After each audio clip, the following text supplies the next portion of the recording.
régime, le don de la brousse. D'un bond s'était lancé, dissipa les ténèbres, soleil se montrait le soleil se montrait le soir. Le frère, voici l'Afrique rassemblée, libre, épaule contre épaule, jusqu'au Sénégal est debout. Les vies sont là, et les sources, unis sont la steppe et la forêt. Salut Afrique mère.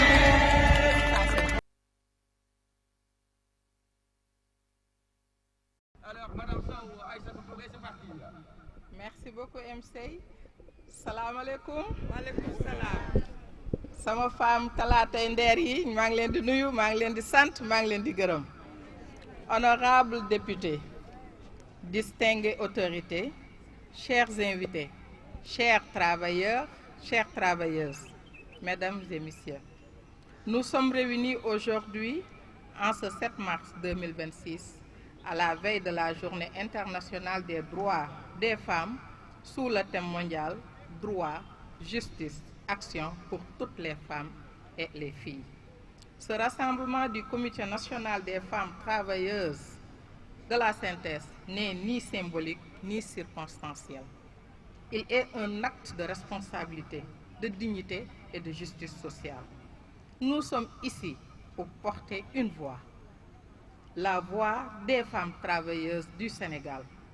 celle du secteur informel comme de l'économie, du secteur formel comme de l'économie informelle, celle des marchés, des champs, des foyers, des bureaux et des ateliers, celle qui, chaque jour, travaille, contribue à l'économie nationale,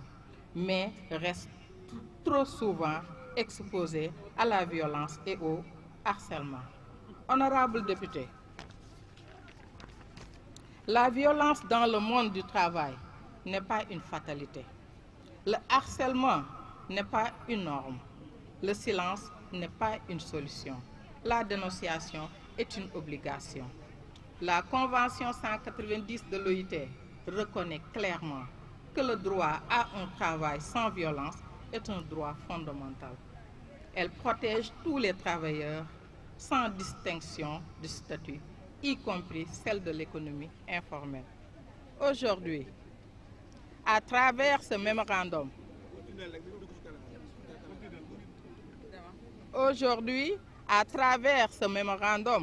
que nous avons l'honneur de vous remettre, nous vous demandons un acte fort,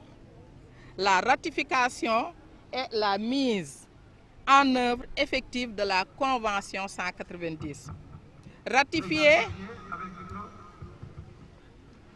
Ratifier la C190, c'est protéger des vies, c'est prévenir plutôt que réparer, c'est renforcer la paix sociale, c'est faire de la justice sociale une réalité concrète, c'est faire du monde du travail un lieu sûr, sécurisé et productif.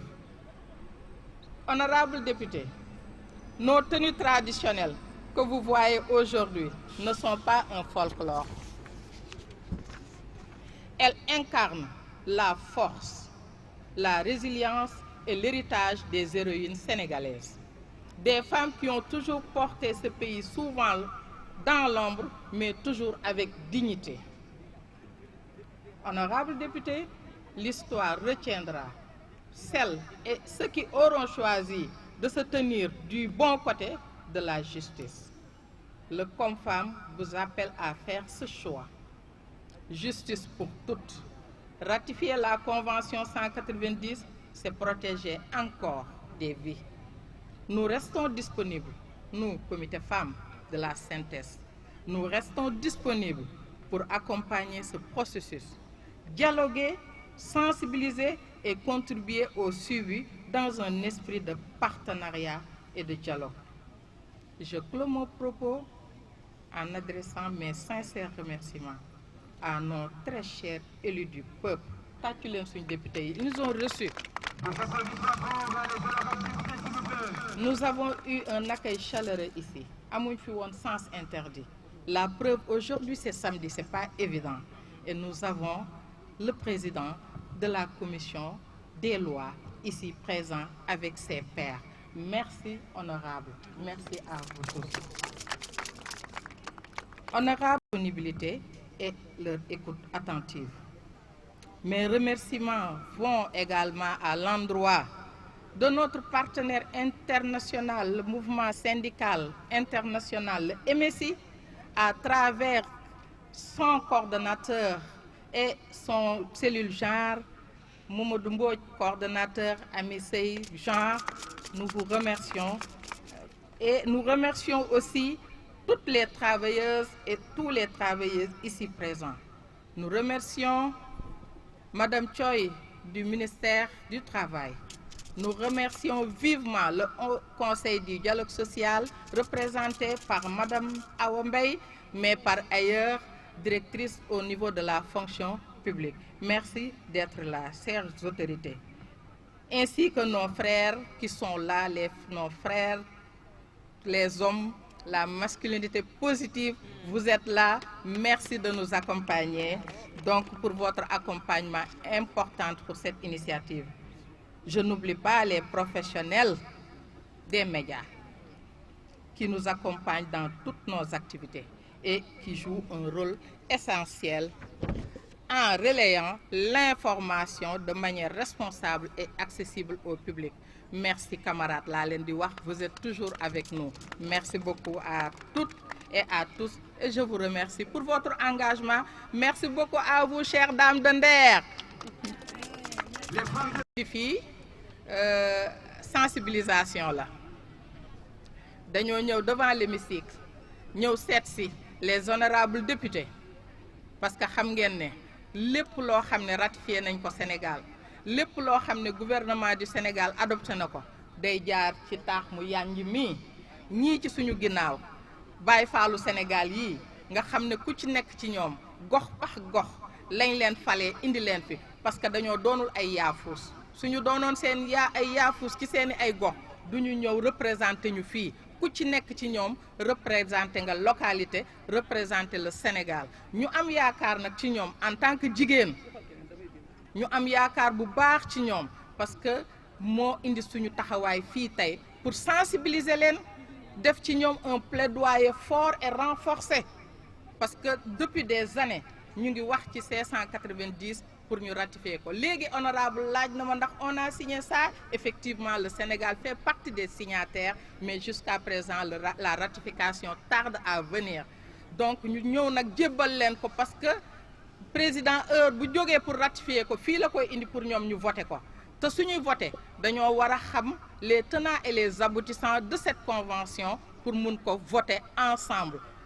Convention bi nag dañ leen ko ñëw jox leen mémorandum pour ñoom ñu approprier ko ba heure bu yegsee ci hémicycle bi duñ ci am problème pour la ratification. Ñu leen koy ñaan solennellement ici que ñu jàppale ñu parce que xam naa ne seen voix porté na te suñu waxee président de la République ne ko ratification de la 590 au Sénégal c'est maintenant parce que dañu doon compter à ce que le Sénégal ratifie ko fait partie des 10 pays qui l'ont ratifié les premiers. Malheureusement, on est dans la quarantaine et jusqu'à présent, on tarde à ratifier cette convention. Bi nga xam ne dafay noppal état, day noppal société, day noppal la population, day noppal suñu jeunes yi, day noppal jigéen ñi, noppal góor ñi dans les milieux de travail. Et suñuy wax lieu de travail, c'est fépp dans tous les secteurs. Ba ca kër ga ménagère ba toog ca këram di yore njobootam, lieu de travail la, convention bi daf koy aar. Ñu leen ci ñaan, di leen ci ñaax. Di leen remercier nag bu baax a baax remerciement yi am na commencement mais amul fu mu yem jigéen yi les braves travailleurs qui sont là les travailleuses qui sont là et les travailleurs di remercier suñu góor yi di remercier vraiment suñu autorités yi nga xam ne ñëw nañu fekk suñu tey ci suñu taxawaay bi di remercier aussi les forces de l'ordre recevoir nañu c'est pas évident honorable député. C'est la première fois ñu accepter rassemblement ici à la place de Sévéto kon ça veut dire Sénégal bàyyi nañ xel jigéen ñi ça veut dire Sénégal jox nañ cër jigéen ñi répondre nañ à l'appel du président de la République pour que journée bi nga xam ne mois bi nga xam ne femmes yi ñoo ko moom ñu teg femmes yi loxo donc la police toppatoo nañ ñu tatagal nañ ñu accepteel ñu et c'est la première fois le préfet de Dakar accepté rassemblement au niveau de la place Soweto. Donc merci à tout le monde. De remercier aussi suñu journalistes yi. Donc je crois que c'est ça. Suñu EG Guiro moom xam nga ki nga xam ne moo ko représenté Mamadou Mbodj am nañ ci mbégte lool. kooku moom duñ ko remercier dañ koy ñaanal moom xam na ne sax ñu tudd ko ñàkk tudd mi ngi suñu xol parce que lépp moom la suñ secrétaire général boobu honorable député Mody Guiro lépp moom la c'est le Sénégal en miniature merci beaucoup à lui di ko ñaanal guddi fan di ko ñaanal wër bi jaay Nabil Moustapha merci beaucoup. merci ça c'était ga wolof gannaaw ba ma nuyoo ñëpp di leen dalal ci seen kër fii di assemblée nationale muy këru askan wi. tey jii maa leen dalal mais yéen sax mën ngeen ñu ne yéen mën ngeen ñoo dalal parce que yéen a ñu jox mandat biñ fi mën a nekkee kon kër gi seen kër la ko leen fi dalal yéen la neex ci turu président de l'Assemblée nationale monsieur El Hadj Malick Ndiaye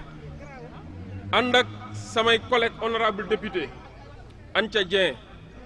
honorable député Soxna Marème Mbacké honorable député Amidia ànd ak honorable député Chérif Ahmed Diko ñëw ci turu président de l'Assemblée nationale nangu li nga xam ne ni mooy mémorandum bi nga xamante ni moom ngeen di déposé pour Assemblée nationale def li mu war a def pour Sénégal mën a ratifier la convention 190 bi nga xamante ne mooy xeex lépp lu jëm ci boddi ak yelleef li tudd violence ak harcèlement yi ñu jëmale notamment ci jigéen ñi ci seen bërëbu liggéeyukaay ak bërëb yi nga xam ne mën nañ ko rattaché ci seen liggéeyukaay. ba tax na may profité ci hommage bi ci journée bi di rendre hommage à toutes les femmes du Sénégal en ce mois symbolique de mars où la femme est célébrée ma wax ni du mars kese lañu war a célébrer femme femmes yi war nañ leen a mën a célébrer chaque jour chaque minute chaque seconde saa yu ñu nooyee rek bor la bu ñu yoral jigéen kon la femme doit être célébrée pendant toute l'année durant toute l'année parce que jigéen moo mel noonu beneen bi mooy di baalu àq ñëpp ci weeru koor gi di rendre hommage ki nga xamante ni moo jiite CNTS muy notre doyen Mody Guiro di ko ñaanal gudd fan di ko féliciter ci taxawaayam di ko ñaanal lépp luy objectif am yàlla na ko yàlla may ba mu jot ci teg ci loxoom. may wax ni nag taxawaay bii ngeen taxawu leen ko seen bopp kese ñëpp ngeen ko taxawal tey jii mën naa wax ni CNTS à travers le comité national des femmes. taxawal na bépp syndicat wala bépp centrale syndicale boo xamante ni nii ay jigéen a nga fa ay góor a nga fa te ñoo xamante ni seen àq ak seen yelleef dem na ba ci seen biiru liggéeyukaay ñuy subir ay violence wala di subir ay harcèlement kon lii ngeen antu tey lii ngeen songu tey ñëpp ngeen ko defal may ñaan yàlla jox leen ci résultat yi ngeen ciy xaar di leen féliciter ci sacrifice yi ngeen di def pour la dignité de la femme c'est vrai convention bi bu ñu waxee harcèlement ak violence parce que femme lañ jàppee ni mooy ki gën a faible mais en réalité moom lañ gën a war a renforcer waaye góor ñi tamit si lañ bokk parce que am na ay góor yoo xam te ne ñu ngi subir ay harcèlement ñu ngi subir ay violence en milieu du travail moo wax ni milieu du travail du barab bi ñu jàpp ni nit ki foofu lay liggéey kese milieu du travail moo gën a yaatu loolu milieu du travail barab boobu ca la bokk yoon bi fi ngay jaar pour dem si barab boobu ak wala jóge sa kër ca la bokk waaye sa kër sax sa la bokk wala restaurant bi nga xam ne da nga faa dem ba nga jëlee pause da nga faa dem pour añ wala xewlu pour effectivement delluwaat ci liggéey bi loolu yëpp ci milieu du travail la lieu de travail la ñi mu concerné tamit bari nañ du travailleur salarié bi kese bi nga xam ne dañ ko embauché bénévole bi muy volontaire bi muy salarié bi ñoom ñëpp ils sont concernés par cette convention lii nag ku leen ci jàppale boppam la jàppale parce que njaboot gi dafa yaatu du jigéen bële rek mais sunu jigéen lañ tamit sunu njaboot la suñuy doom lañ suñuy yaay lañ ñëpp lañ kon ku leen ci jàppale rek boppam la jàppale ba tax na Sénégal bi nga xam ne signataire la organisation internationale du travail Sénégal bi nga xam ne membre la ci bureau international du travail boobu Sénégal damaa bëgg ngeen wóolu ko te ñun assemblée nationale incha allahu 15e législature bi comme ni ngeen ko waxee léegi dina taxaw ni mu war a taxawee ba nga xam ni bépp engagement bu Sénégal jël à l'international assemblée nationale dina ko autoriser mu dem ratifier ko. ci kaw loolu tamit ma bëgg ngeen dalal seen xel te wóolu ñu jiite réew mi le premier ministre Ousmane Sonko et l'ensemble des membres du gouvernement ñu wóolu leen te xam ni ñoom tamit nee nañ bépp engagement bu ñu jël Sénégal jël ko incha allah dinañ ko respecter sur toute la ligne et sans réserve parce que ñoom ñooy assurer jamono ji la continuité de l'État. ñeen dalal seen xel ci ni assemblée nationale dina def li mu war a def pour attirer l'attention de monsieur le président de la république parce que moom rek mooy signataire li nga xam ni mooy engagement international dina ci attirer attention def ci li mu war a def ba lii nga xam ni mooy seen i jooyanti wala seen i jàmbat ci biir mémorandum bi incha allah dina antu à travers une autorisation de l'Assemblée nationale pour permettre aux autorités exécutives de ratifier la convention 190 de l'Organisation internationale du travail bi nga xam ne adopté nañ ko depuis 2019 yaakaaroon naa waroon nañoo weesu fii lu ñu adopté depuis 2019 ba léegi waroon nañoo weesu fii waaye nag comme ñun ñu ngi doog a ñëw incha allahu te defaguñ fi sax suñu xaaju mandat te ñu ngi doog a gisee fii di rafetlu ki ko wax léegi ne fii ñu gisee c'est un lieu symbolique c'est un lieu historique c'est un lieu mythique kon remise bi remise bu historique la remise bu symbolique la ñu ngi doog a gisee jox nañ leen suñu kàddu ne dinañ ci def liñ ci war a def te vous pouvez faire confiance au président de l'Assemblée nationale monsieur El Hadji Malick Ndiaye qui voue un grand respect aux femmes qui voue un grand respect à la dignité féminine sama collègue honorable député yi jigéen yi ma àndal xam nañ bu baax li ma wax fi mu teg jigéen kawe na fi Assemblée nationale teg jigéen kawe na incha allahu ñun ak yéen sunu lingeer yu ñaawul yii col ko yu rafet yii nga xam ni wane ngeen identité culturelle wane ngeen mobilisation wane ngeen gëm sa bopp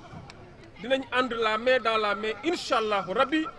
am ndam bu ko defee jëm sa kanam bu ko defee lii luy féete ginnaaw lay doon waaye ak yelleefu jigéen ci liggéeyukaay ak li ko wër loolu ñu dañ ci taxaw ba nga xamante ni kenn du ko boddeeti kenn du ko bafuweeti incha allah sunu combat la seen combat la combat wu askan wi la combat wu jamono la asalaamaaleykum wa rahmatullah